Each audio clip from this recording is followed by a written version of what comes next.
Oke, bismillahirrahmanirrahim. Assalamualaikum warahmatullahi wabarakatuh. Teman-teman, berjumpa lagi ya bersama saya Tribun CPHD. Dan selamat siang. Ini karena memang siang. Paginya itu saya ngali banyak yang rubuh kena angin ya. Ya. Salam sehat, salam sejahtera, salam satu pecinta budidaya cabai, dan khususnya salam petani muda milenial dimanapun berada di NKRI ini ya, pahlawan pangan. Nah, jadi di lahan saya itu kan ada lalat buah. Nah, sekarang saya ingin menyalurkan ilmu yang telah saya dapatkan dan saya praktekkan dan saya amati itu memang benar ya.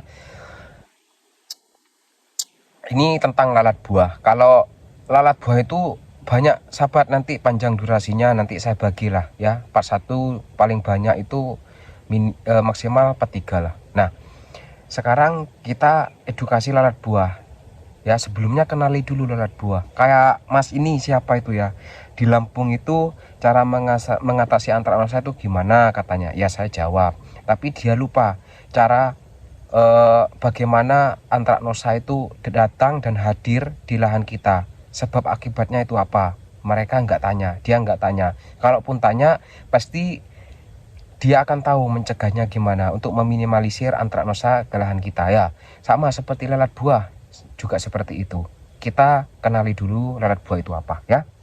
Nah, lalat buah itu ya, sebentar kita ngopi dulu biar licin, klimis gitu ya, enak ngobrol gitu ya di lahan. Wah, ngopi pak, ngopi pak. Nah, kok panas ya.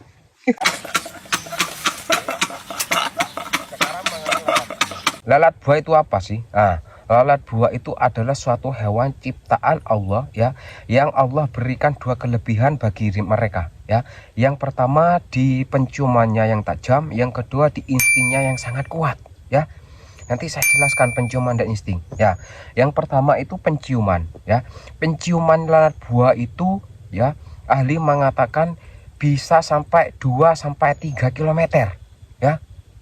Berkali-kali lipat dari penciuman kita. Jadi 3 km dari lahan kita, aroma cabai kita itu tercium oleh mereka, terdeteksi gitu ya, 3 km. Nah, di puncak aroma cabai kita itu ketika apa sih? Nah, ketika paginya hujan, ketika paginya cerah ya, jam 9 hujan. Setelah itu panas lagi. Nah, itulah memunculkan aroma uapan ya, aromanya itu kuat sehingga tercium oleh lalat buah ya. 3 km mereka mencium sahabat ya. Nanti saya kasih tahu gimana mematahkannya ya. Yang kedua itu adalah insting ya, instingnya yang kuat ya. Kalau nggak percaya sahabat, lihat aja di lahannya yang banyak lalat buah, lihat aja sahabat, pasti mereka itu mengentu cabai yang besar ya, cabai yang subur, tidak yang cabai yang merungkel. Pasti mereka nggak mau, pasti mereka itu mencari cabai yang besar. Cabai yang besar itu kan banyak kandungan nitrogennya ya. Yang kedua itu banyak kandungan hormon. Yang ketiga itu banyak kandungan giberlin ya. Hormon nitrogen, hormon giberlin itu sangat disukai oleh lalat buah ya, sehingga mereka mengentup atau menitipkan larva mereka ya, anak-anaknya kepada cabai tersebut. Mengapa? Ada alasannya. Karena setelah mereka mengentup, menitipkan, nah itu biar nutrisi untuk larva atau anaknya lalat buah itu tercukupi ya. Mereka mengentup yang besar-besar, yang gede-gede, panjang, gede, besar ya. Oh my god ya. Oh my god. Hah? Lihat aja. Nah, jadi pas masa pembungaan ya dan pembuahan, saya itu tidak menggunakan hormon dan giberlin. Mengapa? Untuk meminimalisir datangnya lalat buah kepada lahan saya. Nah, kalau kita nggak mengenali dulu lalat buah, kita tidak pernah tahu. Kita jok aja dengan hormon giberlin dan nitrogen yang tinggi ya. Dan itu pemacu yang sangat besar, pemacu besar lalat buah itu datang ke lahan kita. Nah, oke. Dan yang ketiga, ini yang paling penting kalian terapkan ya. Pakai hati dan pikiran. Saya pun juga menerapkan itu dulu, tapi salah ternyata. Apakah itu memakai perangkap atau memakai perekat ya yang mengandung lalat buah ya, yang memicu lalat buah itu datang, entah itu perekat, perangkap, apapun itu jenisnya ya, jangan pakai. Karena apa? Itu adalah jebakan Batman, Superman, Iron Man ke lahan kita ya. Saya dulu pernah pakai itu ya, malah lalat buah semakin banyak. Ternyata apa? Di situ ada kandungan hormon dan giberlin yang 2 kali lipat, bahkan sampai 4 kali lipat aromanya daripada cabai kita. Nah, kalau sudah berkali-kali lipat, itu kan tadi penciumnya 3 km. Ya, kalau sudah berkali-kali lipat, otomatis bahkan sampai 6 km mereka itu datang. Ya kan?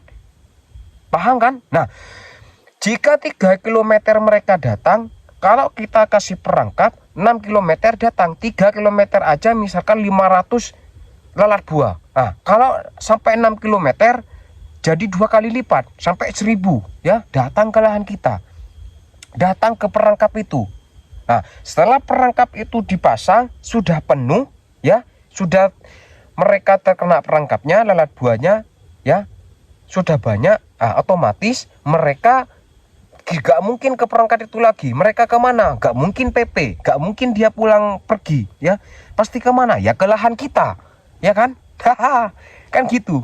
Nah, jadi intinya ya lahan kita yang menjadi sasaran. Perangkap itu hanya mengundang. Setelah penuh mereka datang ke lahan kita. Loh Mas, saya kan naruhnya itu 100 sampai 200 meter dari lahan saya. Gak mungkin lah ke lahan kita. Jangankan 200 meter Pak, 3 km aja mereka mencium aroma dari lalat buah tersebut, dari cabai kita tersebut. Apalagi cuma 200 meter. Dapat dipahami? Ya? Paham ya? Nah, Hai. Oke.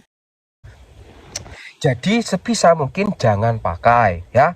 Terserah, kalau mau ikut silakan, kalau nggak mau ikut ya nggak apa-apa ya. Kalau nggak senang, tekan tombol like ke bawah. Jangan mencaci, menghina, mencerca, ya, menghujat. Jadi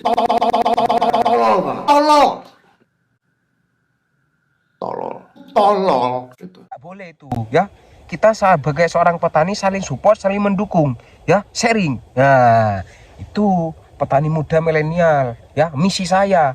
Channel itu hadir seperti itu. Nah, contohnya sekarang, ada kan tetangga saya itu umurnya sama, sahabat, seperti punya saya ya, cuman terpaut 2 minggu atau 1 minggu lebih muda punya dia, sama menangguni lalat buah, tapi dia itu pakai perangkap ya, saya tidak. Nah, otomatis kalau dia pakai perangkap, lalat buah yang ke ladang saya itu kan pasti mencium aroma giberlin, hormon yang ada di perangkap tersebut.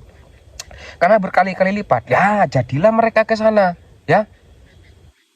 Jadi 50% 50% tidak ke lahan saya, ke lahan dia ya. Kalau sudah penuh ya nggak mungkin ke lahan saya, yang terdekatnya ya, yaitu apa ya, cabenya dia.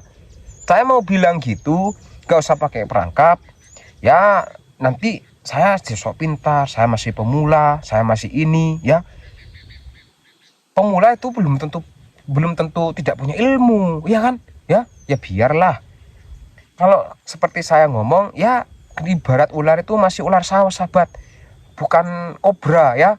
Kobra yang mempunyai bisa ya, atau anaconda yang apa ya? Nyoltok itu. Apa nyoltok itu, Cuk? Apa itu, nguntal lah pokoknya itu ya. Nah,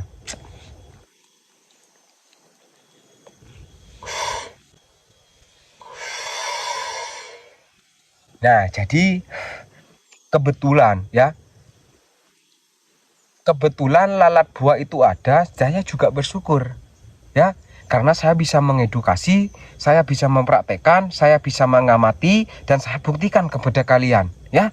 Jangan pakai perangkap ya, tapi terserah kalian semua ya. Kalau ikut nggak apa-apa, kalau nggak ikut nggak dipenjara ya, kan gitu. Oke. Nah, Kan Allah itu sudah bilang, tidaklah saya menciptakan sesuatu di dunia ini kecuali ada manfaatnya, ada fungsinya. Lalat buah datang kepada saya, fungsinya apa? Ya saya bisa mengedukasi, bisa ngasih ilmu kepada kalian, ya. Oke? Oke sahabat? Hah? Nah, itulah Hi.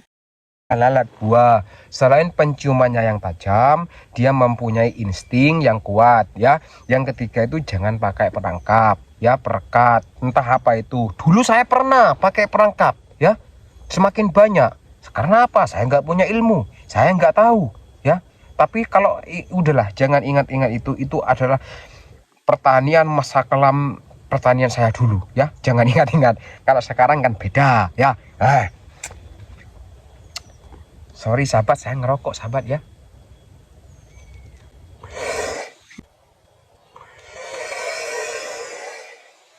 Aduh.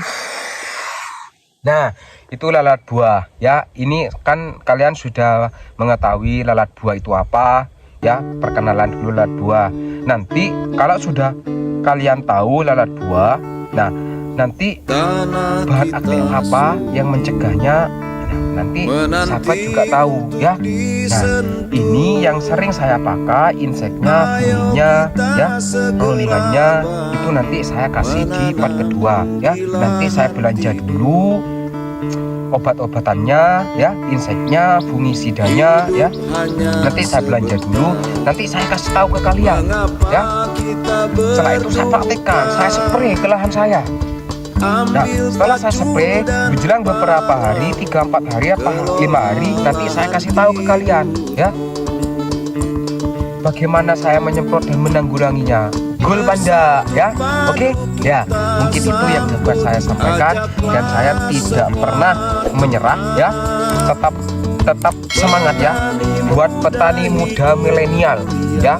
Tetap semangat, jangan pernah menyerah meskipun hidup kita sudah ya, karena ada lelah yang harus ditahan, karena ada impian yang harus diwujudkan, karena kita itu perintis bukan pewaris. Oke bosku, slebeo. Oke lah sahabat, ya, mungkin itu saja yang dapat saya sampaikan. Wassalamualaikum warahmatullahi wabarakatuh. Gas men, woi. Jadi solusi.